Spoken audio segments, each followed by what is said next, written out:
Hey, everyone. Welcome back to the Inner Edge Live Weekly. I am your host and I am Nikki. Super excited to have you here. As you are joining, just some housekeeping.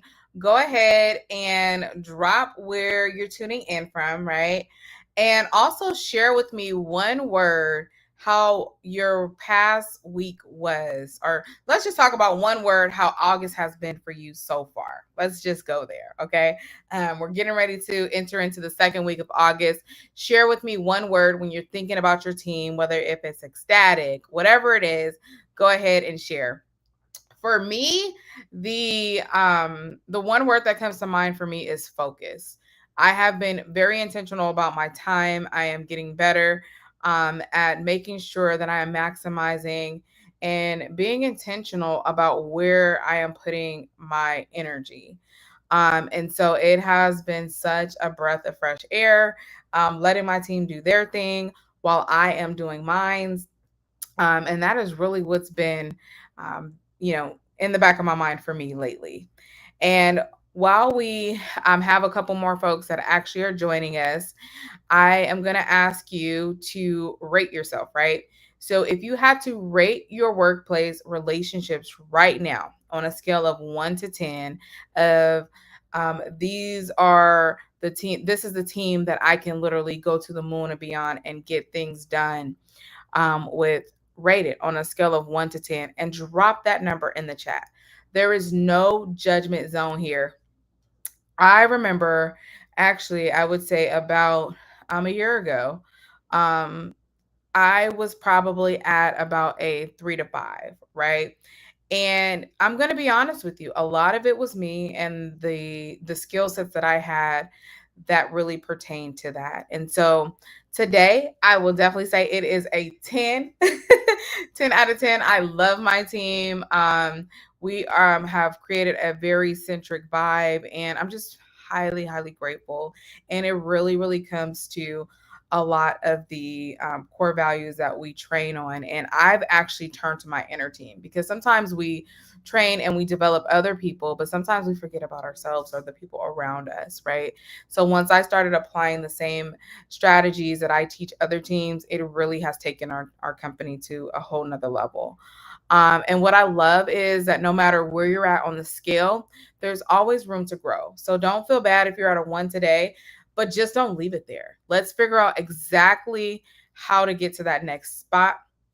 And often it's that one skill within our Ready framework that can literally change the whole game. And that's exactly what we're diving into today. So, welcome to today, where we're going to be discussing the Workplace Influence Network. It is how emotional intelligence builds professional advocates, right? Again, and I am Nikki, and today we're focusing on one powerful skill, and it is called emotional awareness. And why it's a secret is to it's the secret to getting genuine workplace support without playing politics. And so let's start with a couple of quick questions for you to kind of think about. Number one is, think about your last big idea that you had for your organization.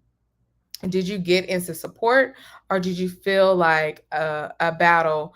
Did you feel like it was a battle to get the buy-in, to get your team to say yes? Share that in the chat. Did you get instant support, or did you feel like it was a battle? Right? Another question I have for you is, how often do you leave the meeting unsure of how others actually feel about what was discussed? Right? How often do you feel like, I'm not sure that I got the message across and that we're moving ahead? You feel like you got a ton of stuff off of your chest, but do you feel like it's landed? I definitely know what it's like to have a meeting, to have everything and have all these goals and these ideas of where the team is headed. And then when you look to actually implement them, they don't necessarily absolutely happen. And so you're confident that you did your role, but how confident are you that it landed for your team, for them to be able to execute? Number three, if your team was asked tomorrow who they go to for support, would your name be one of the first ones to come up? Share that in the chat. Is it a yes or is it a no? And this is a vulnerable moment, right? It's totally open for you to be able um to share. Okay. And you're gonna go ahead and drop those answers in the chat. And this will really help me to see where you're at in your own influence with your network as to where it stands right now. I want to share a story. So I worked with a senior director who couldn't figure out why their initiatives kept stalling, right? She had the credentials, she had the data, and she actually had a really strong track record of being successful. But her peers were not backing her. It was to the point where I was thinking about, you ever see those movies where, there's a bunch of cops, right? And they are needing to back one another to come support if something was to happen on a scene. And when they call for them, no one's there. That's kind of how I felt like for her. And so the biggest turning point was she started practicing emotional awareness, right? It's one thing to practice emotional intelligence because you're focusing on the internal, but we don't talk enough about being emotionally aware about those around you and your surroundings. And so when she began to notice when a colleague's expression changed mid conversation, so she would be having conversation with them and she noticed a shift. She noticed the room's energy shifted, or she noticed when silence kind of came in and it actually signaled doubt as to what she was trying to portray. And by calling it out by curiosity, hey, I'm sensing there's a hesitation. What's on your mind? Right. So she took the pause, right? And she started addressing it. And that's when she started to build trust. That's when she started to be able to understand with the emotional awareness piece. And so within months, the same people who, used to push back when she was giving them tasks, were championing her ideas. They were rallying behind her because heard, they felt heard, seen, and acknowledged, right? And even in the meetings where she wasn't in the rooms she wasn't in. So that's one of the biggest thing I think a lot of people miss with emotional awareness. It's not always what you see that happens as a result of that shift for you, but it's also what's going on behind closed doors. So she felt confident, right? A lot of times our confidence seeps because we don't know what people are saying behind us.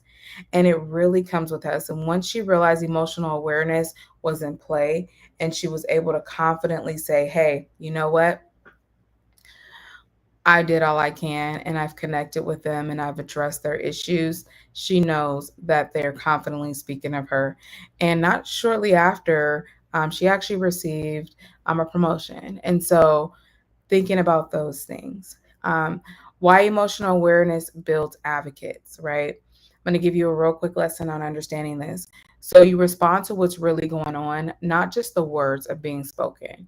So people feel seen, valued, and understood, which is what builds loyalty when you're not around. It also prevents unspoken resistance from quietly killing your projects. So, a lot of times there may be some friction that's going on, and being emotionally aware and being able to just call it out and address it instead of having people dance around it will literally help you take that task to the next level and that goal conquered. And as we get ready to start, gearing into Q4, I really want you to start thinking of this. Is your team on a centric path to be able to attain your goals for Q4? And so, three simple ways that you can practice this week is number one, read the room. In your next meeting, track the engagement, track the body language. There are some very key things that I love when I do calls with individuals that I could tell, am I really tapping in? And if I'm not, I know what questions to ask to reel them in and to get them to open up and speak. So read the room. Don't just push through and keep pushing your agenda. Number two, spot the shift. So you're going to pinpoint the exact moment that someone's tone or energy changes. And don't get defensive when you notice it. Figure out what it is that you entailed in order to figure out what happened. And then number three, name it with care, of course, right? You want to be considerate. It sounds like there might be another perspective. would you like to share? Because you don't know it all. You as a manager, although you have achieved this very high role and are elevated to another role, all it really means is that you are now serving the people before you, and you're not going to be the smartest in the room. And it's okay. I hear people talk about all the time about how their manager doesn't know this or they don't know that. Managers are not always meant to be the brightest people in the room. Managers are there to manage and to be able to pour into the people in the room. Managing is about servanthood, okay?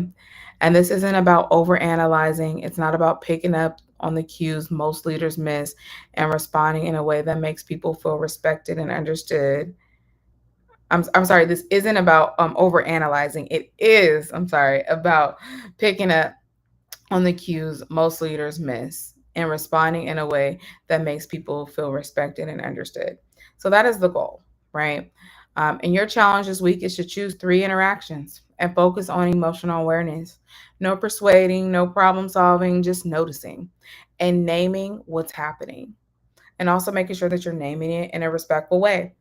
And if you want to see how emotional awareness fits into the full system for building workplace advocates, it's time for you to set up your personal lunch and learn with your office, with your team. We could do virtual, in person, and we'll map out your team's EI strengths, uncover the where your advocacy breaks down, and give you tools that you can use immediately.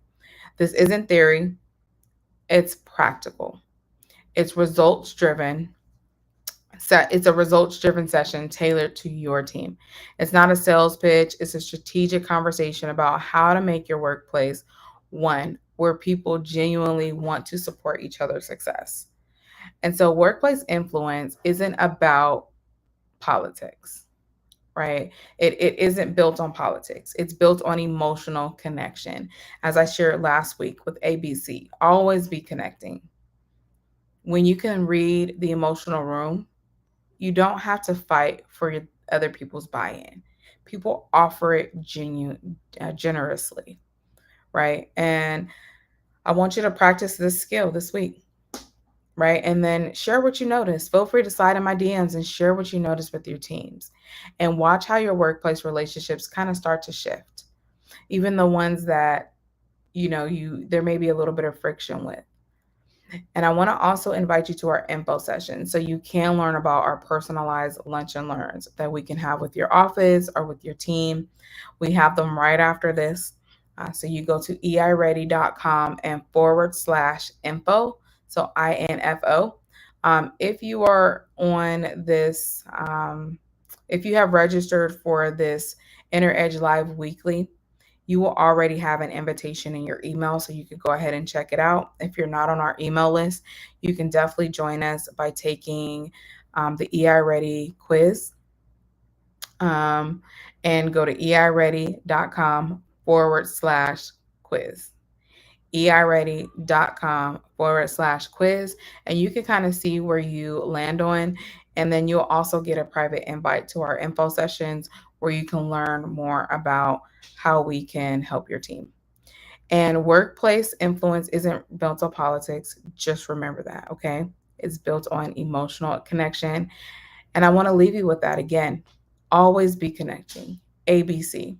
And until next time, lead with emotional intelligence, connect with authenticity, and build relationships that matter. Bye for now, and thank you so much for tuning in. Looking forward to seeing you guys next week.